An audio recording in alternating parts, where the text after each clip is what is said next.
बाटेको कपाल पनि लाज लोच पारी उल्टो आग्लो ठोकी रोएर बसिरहन्। जब राजा साँझमा आएथे अनि रानीले हतपत्ती ढोका नै खोलिनन्, खालि घुक्क घुक्क गरेर भित्रै बसिरहन्। राजाले अनेक फुलाइ फकाइ गर्दा मात्र बल्ल तल्लो ढोका खोलिन्। उनको यो दुर्दशा देख्दा राजा भयभीत भए। राजाले सोधपुछ गर्दा रानीले आफूमाथि राजकुमारहरूले गरेको बनावटी अत्याचारको फुलजडी भरिन्। हजुरका छोराहरूले मलाई भकुण्डोले हाने, किन यसो गर्यो भन्दा त उल्टो मलाई फ्याङलाङ फुङलुङ पारी कपाल समेत लुछिदिए। यो अत्याचार मलाई असह्य भयो। रानीको यो कुरा सुनेर राजाले भने, रानी सन्ताप नगर, लौ भन तिमी ती पाजीहरूलाई के सजाय दिऊ। अब रानीलाई ठुलो मौका पर्यो। राजालाई झटपट बाचा बनाई उनले भनिन्, लौ त त्यसो हो भने ती दुई कुमारहरूलाई जङ्गलमा लगी काट्न लगाई यिनीहरूको मुटु कलेजो ल्याउन लगाइदिई बक्सियोस्। अब राजालाई भारी फसाद पर्यो। रानीले भनेको मानु भने आफ्ना छोरा नबाच्ने, नमानु भने आफूले बाचा गरिसके। आखिर केही सिप नलाग्दा राजाले भोलिपल्ट राज कर्मचारीहरूलाई बोलाई यी राजकुमारहरूलाई जङ्गलमा लगेर मारी यिनीहरूको मुटु कलेजो ल्याउनु भनेर हुकुम दिए। राजाको हुकुम त मन्त्रीले मान्नै पर्यो, तर त्यस्ता कलिला सुकुमार बालकहरूलाई मार्न कसको दिनले माल्न। जे भए पनि ती बालकहरूलाई लिएर राजकर्मचारीहरू एउटा घोर जङ्गलमा गए र दुईवटा मृगहरू मारी उनीहरूको कलेजो मुटु झिकी बालकहरूलाई त्यसै छोडेर आए। अब ती बिचरा बालकहरूले त्यो घोर जङ्गलमा के गरून्, देखि सुनेको कहीँ कतै छैन। रात पर्दै आयो, जाडोले मुटु पनि कमाउन थाल्यो। दुवैजना मिलेर झिझा बटुले, तर आगो पार्ने सरजाम उनीहरूसँग केही थिएनन्। त्यसकारण शिशिरले बसन्तलाई भने, भाइ यो कायदाले भएन, तिमी यहाँ बसिराख, म नजिकको गाउँमा गएर आगो लिआउँछु। यति भनेर बसन्तलाई एक्लै छोडेर शिशिर आगोको खोजमा गए। जङ्गलबाट निस्केर यताउता हेर्दा पूर्वपट्टि अलि टाढा आगो पिली पिली गरिराखेको देखेर त्यतैतिर लागे। तर पनि जति जान्छन् तापनि आगो भएको ठाउँमा पुग्न सक्दैनन्। हुँदा हुँदा उज्यालो पनि भयो, घाम पनि झुल्के अनि उनको नजरमा एउटा ठुलो सहर पर्यो। सहरतिर उक्लेर अलिकति कदम के बढाएका थिए, गजबले चक्कीचकाउ भएको एउटा हात्ती आएर उनलाई समातेर पिठमा राखी राजदरबारमा लग्यो। त्यहाँ तयार रहेका गुरु पुरोहित मन्त्रीवर्गले शिशिरलाई सुनको घडाले अभिषेक गरी राजगद्दीमा बसाले। यी सबै शिशिरलाई सपना जस्तो लाग्यो। कति कारणले आफूलाई राजा बनाएको हो उनलाई केही थाहा भएन। भोजन समाप्त भएपछि मन्त्रीवर्गसँग कुराकानी गर्दा बल्ल उनले यथार्थ कारण बुझे। के रहेछ भने त्यो देशमा दिनको एउटा राजा फेरिदा रहेछन्। दिनभर राज्यको सुखभोग गर्यो, राति सुत्न भनेर रानीको खोपीमा गयो। भोलिपल्ट बिहान त राजा मरिराखेका। यसको हेतु बुझ्न नसक्दा सारा दरबारियाहरू हार खाइसकेका रहेछन्। शिशिरले पनि त्यो दिन त सुखमा बिताए, तर जब रात परे थियो अनि के होला कसो होला, मरिने पो हो कि भन्ने चिन्ताले उनलाई पोल्न थाल्यो। जब शुक्लाको समय भए थियो अनि उनी रानीको खोपीमा गए र त्यहाँ बसिराखेकी रानीको रूप यौवन देखेर छक्क परे। रानी पनि त्यस्तो जवान राम्रो पुरुषलाई पोइ पाउँदा दङ्ग परे। धेरै बेरसम्म राजा रानी नसुती मिठा मिठा कुरा गरिरहे। अब अलिअलि गरेर निद्राले रानीलाई छोप्दै आयो। उनी हाई हाई गर्न थालिन्। त्यो देखेर राजाले रानीलाई पलङमा सुताई आफू चाहिँ हातमा नाङ्गो तरबार लिएर खुब चनाखो भएर बसिरहे। आधा रातको समय भयो। जताततै सुनसान छ आवाजको नाममा खालि रानीले मस्त निद्रामा फेरेको सास छ। रानीको रूप देखेर मोहित भई राजा एकटकसँग रानीकै मुखमा हेरिरहेका थिए। यस्तैमा रानीको नाकको दाहिने पालबाट एउटा मसिनो धागो जस्तो केही कुरा निस्क्यो। यो के होला भनेर राम्रोसँग राजाले विचार गर्न नपाउँदैमा त्यो त अकस्मात भयङ्कर कालो नागमणि राजालाई ढस्न भनेर जाइ लाग्यो। राजाले पनि केही नहडबडाई आफ्नो हातमा रहेको तरबारले उसलाई चट्टाचट काटी टुक्रा टुक्रा पारिदिए। अब बल्ल हरेक दिन राजा मारिएको कारण उनलाई थाहा भयो। अरू केही आउँछ कि भन्ने शङ्काले उनी फेरि बिउजै रहे। जब मिरमिरे उज्यालो भयो थियो त्यो दिनको राजा खोज्न भनेर मन्त्रीवर्गले हात्तीलाई उठाउन लगे, तर हात्ती डेग चलेन। त्यो देख्दा सबैलाई अचम्म लाग्यो। उता राजाको लास लान भनेर नाङ्गे मुटुल्लै भएर मलामीहरू घारो लिएर खोपीको दरबारमा जान्छन् त गुनगुन गरेको शब्द भित्रपट्टिबाट आयो। उनीहरूले जब ढोकामा ट्याक ट्याक गरेथे, ए उज्यालो भइसक्यो भन्दै राजाले ढोका खोलिदिए। राजालाई जिउँदै देखेर उनीहरूले चटपट घारो दबाएर राजाको स्वस्ति गरी मङ्गल पढ्न थाले। यो खबर सारा दरबारमा फैलियो। मन्त्रीवर गुरु पुरोहित पनि जम्मा भए। हरेक दिन राजालाई मार्ने सर्प पो रहेछ भन्ने सबैलाई थाहा भयो। सधैँ राजा फेरिरहनु पर्दा सब हैरान थिए। अब भने चिरस्थायी राजा पायो भनेर सबै हर्षले गदगद भएर राज्यभारमा अनेक नाचगान खुसियाली भयो।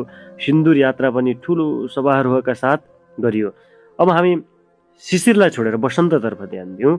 दाजु आउलान्, आगो ल्याउलान् भन्ने आशले बिचरा बसन्त एक्लै जङ्गलमा जाडोले कापेर बसिराखेका थिए।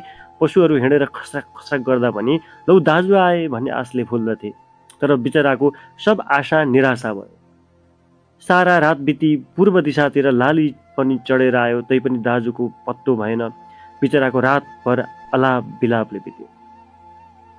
जब राम्ररी उज्यालो भयो थियो अनि उनी दाजुको खोजमा हिँडे। राजाको छोरो भएर खाइ बढी आएका बिचराका कोमल हातपाउ जङ्गली काँडाले छिया छिया भए। बल्ल तल उनी जङ्गलबाट निस्केर सहरको बाटो लागेर जाँदा एउटा पसलमा पुगे। आफ्ना मालताल बिक्री गर्न पसलेले त्यस्तो राम्रो बालकलाई देखेर भन्यो, नानी आऊ बस, मेरा छोरा छैनन्, म तिमीलाई धर्मपुत्र पाल्दछु।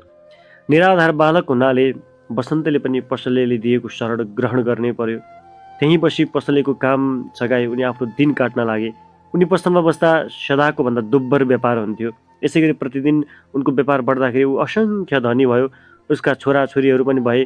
तर सो मूर्ख पसलेलाई मलाई धनजन सम्पत्ति भएको यसै ठिटाको लक्षणले हो भन्ने होसमा आएन।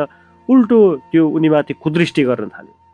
मेरा सन्तान भइहाले, सित्तैमा यसलाई खुवाउने किन हो, यसलाई अलिअलि गरेर हटाउँ भन्नेको विचारले त्यसले उनलाई अनेक घोचपेच गर्न थाल्यो। पसलेको टोकसो बसन्तले सकेसम्म सहन्थे, केही जवाफ गर्दैनथे। एक दिन साह्रै दिगदार लाग्यो र मन ठन्डा होस् भन्नका लागि जङ्गलमा गएर शिशिर बसन्तको गीत गाउन थाले। उनको गीतले सारा जङ्गल नै घन्क्यो।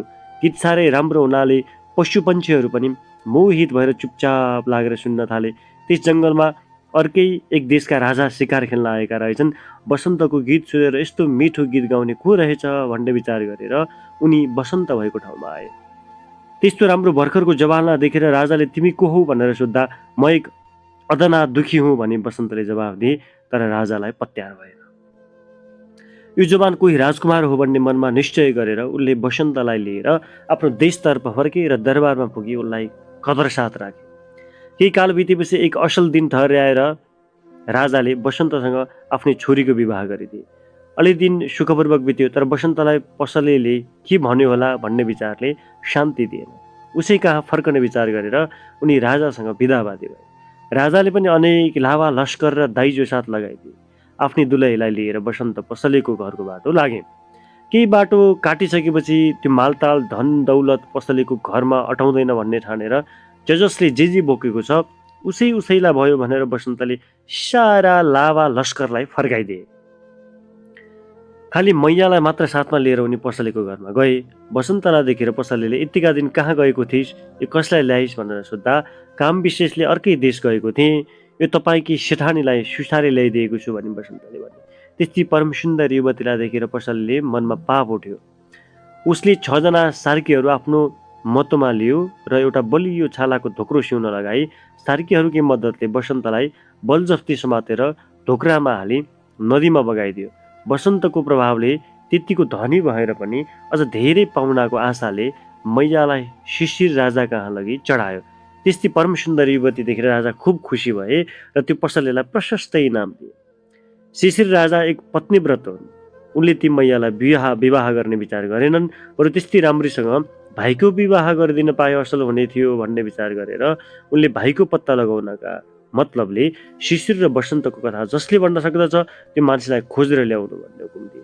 उता छालाको थैलामा कुचेका बिचरा बसन्तलाई नदीको बेगले बगाउँदा एउटा घाटमा पुर्यायो। त्यहाँ माझीहरू जम्मा भएका थिए। सबैले ती बगेर आइरहेको थैलो देखे। यो थैलामा के रहेछ हेर्नु पर्यो भने झटपट पानीमा हाम फालेर त्यो थैलो खोल्छन् त। एउटा जवान राम्रो मानिसलाई देख्दा उनीहरूलाई अचम्म लाग्यो। अनि एउटा बुढो माझीले मेरा सन्तान छैनन्, यिनलाई म धर्मपुत्र पाल्छु भनेर बसन्तलाई आफ्नो घरमा लगेर राम्रा तरहले खाना लगाइदिई पालेर राख्ने विचार गरे। राजाले शिशिर र बसन्तको कथा भन्ने मान्छे खोजेका छन् भन्ने हल्ला जताततै फैलियो। बिस्तारै बसन्तको कानमा पनि पर्यो। राजालाई शिशिर बसन्तको कथा किन त्यस्तो चाख लागेछ भनेर वसन्तलाई अचम्म लाग्यो। यसको हेतु बुझ्नु पर्यो भनेर दरबारमा गई यो कथा थोर बहुत म जान्दछु भनेर राजाका हजुरमा खबर पठाए। राजाका हजुरमा हाजिर पुग्न साथ वसन्तलाई बोलाहाट भयो। वसन्तले राजाको दर्शन गरे। शिशिर वसन्तको कथामा राजाको चाख लाग्नको कारण पनि बुझिहाले, तर उनले झटपट आफ्नो परिचय दिन ठिक ठानेनन्। आफू झुत्रे झाम्रे माझीको धर्मपुत्र बनेर बसेका हुनाले त्यत्रा राजासँग हजुरको भाइ वसन्त हुँ भनेर कसरी उनले भने। शिशिरले भने वसन्तलाई चिनेनन्। भोक तिर्खा र अनेक कष्ट खानुपर्दा वसन्त नचिनिने भएका थिए। तिमी शिशिर वसन्तको कथा जान्दछौ भनेर राजाको सोधनी हुँदा वसन्त भन्दछन्, वसन्त महाराज, पुरा त जान्दिन, जङ्गलमा शिशिरसँग बिछोड भएपछिको वसन्तको कथा म जान्दछु। शिशिर, त्यति मात्रै भए पनि भन, मलाई त्यति भए पनि पुग्छ। वसन्त, जो हुकुम महाराज, तर सरकारबाट एउटा कबुल गरिबक्सनुपर्छ। मैले कथा भनेसम्म हजुर रोइबक्सनु हुँदैन। शिशिर, लौ कबुल भयो। त्यसपछि वसन्त कथा भन्न थाले। दुई भाइको उत्पत्ति बाल लीलादेखि सुरु गरी सानी आमाको पेशले घोर जङ्गलमा परि जाडोले सताउँदा दाजु शिशिर आगोको खोजमा गई बेपत्ता भएको र भाइ एक्लै जङ्गलमा दाजु आउलान् भन्ने आशले काप्दै बसिराखेको सम्म पुर्याउँदा शिशिरलाई असह्य भयो। उनले आँखाबाट बर्र आँसु खसाल्न थाले अनि वसन्त भन्दछन्, महाराज कबुल नि। वसन्तको यो निवेदन सुनेर शिशिरले झटपट आँसु पुछेर भने, म रोएको होइन, लौ फेरि भन। वसन्तले फेरि भन्न थाले। पसलेको टोकसो असह्य भई वसन्त जङ्गलमा गएर शिशिर वसन्तको गीत गाउन लागेका कुरासम्म पुर्याउँदा राजाको फेरि गहभरि आँसु भयो। तर वसन्तले फेरि राजालाई आफ्नो कबुल सम्झाए। राजाले आफूलाई सम्हालेर वसन्तलाई कथा भन्दै जाऊ भनेर हुकुम गरे। अनि जब वसन्तले आफूले राजाकी छोरी विवाह गरेर पसले कहाँ ल्याउँदा पसलेले धोका दिई 6 जना सार्कीको मद्दतले उनलाई छालाको धोक्रामा हालेर नदीमा बगाइदिएको कुरासम्म पुर्याएथे। अनि शिशिरलाई असह्य भयो। भाइ वसन्त पसलेको धोकामा पर्दा उनको ज्यान समेत गुमेछ क्यारे भन्ने मनमा उठ्दा उनी डाको छोडेर रुन थाले। वसन्त महाराज, किन यस्तो असावधान भइबक्सेको? मरेका छैनन्, हडबडाई बक्सनु पर्दैन। शिशिर उज्यालो मुख लाएर, साँच्चै हो? त्यसो भए हामी दुईको भेट हुनेछ, लौ अरू भन। वसन्त अनि वसन्त छालाको थैलामा बग्दै बग्दै एउटा बन्दरगाहमा पुगेछन्। त्यहाँका माझीहरूले थैलाभित्र के रहेछ भनेर थैलालाई किनारमा ल्याएर खोल्दा त वसन्त पो निस्केछन्। अनि एउटा बुढो माझीले म धर्मपत्र पाल्छु भनेर वसन्तलाई घरमा लगेछ। माझीको घरमा रहँदा बस्दा एक दिन वसन्तले फलानु देशका राजाले शिशिर वसन्तको कथा सुन्न इच्छा गरेका छन् भनेर खबर पाउँदा यथाशक्ति कथा सुनाऊ भनेर दरबारमा हाजिर भएछ। राजाको सम्मुख पर्ना साथ राजा त मेरो दाजु हुनुहुँदो रहेछ भनेर चिनिहालेछन्। वसन्तले यतिकी भनेथे शिशिरले झटपट सिंहासनबाट ओर्लेर वसन्तलाई अङ्कमाल गरे। परस्परमा हर्षका आँसु बहन थाले। अनि शिशिर भन्छन्, भाइ, तिम्री दुलही पनि बेपत्ता भइन् भन्ने मलाई लाग्दैन। एउटी परम सुन्दर युवती म कहाँ चढाउन एउटा पसलेले ल्याएको थियो। मेरो विवाह भइसक्यो। यी कन्या मेरो भाइलाई लायककी छिन् भनेर उनलाई अन्तपुरमा राखेको छु। यी कन्या तिम्रै दुलही हुनुपर्छ। यति भनेर ती कन्यालाई झिकाए। ती कन्या पनि राजाको बैठकमा आएर वसन्तलाई देखि मेरा स्वामी पनि वसन्तका पाउमा परिन्। अब शिशिर वसन्तको आनन्दको मात्रा पुरा गर्नलाई केही बाँकी रहेन। अब त्यो धोकेबाज पसलेको के दशा भयो होला? एकातिर वसन्त कोमल दिलका थिए, पसलेको नुन पनि उनको पेटमा परिसकेको थियो। उतातिर कन्या चढाएको इनाम खान्छु भन्ने लालचले आफूलाई ऐश्वर्य र सन्तान दिने बिचरा निर्दोष वसन्तको ज्यान समेत लिने अभिप्रायले उनलाई छालाको धोक्रामा हाली नदीमा फ्याँकिदिएको थियो। उनको के दशा भयो होला भनेर यो कथा सुन्ने पढ्नेहरूले आफ्नो बुद्धि विवेक अनुसार निर्णय गर्नुहोला। सुन्नेलाई सुनको माला, भन्नेलाई फुलको माला। यो कथा वैकुण्ठ जाला।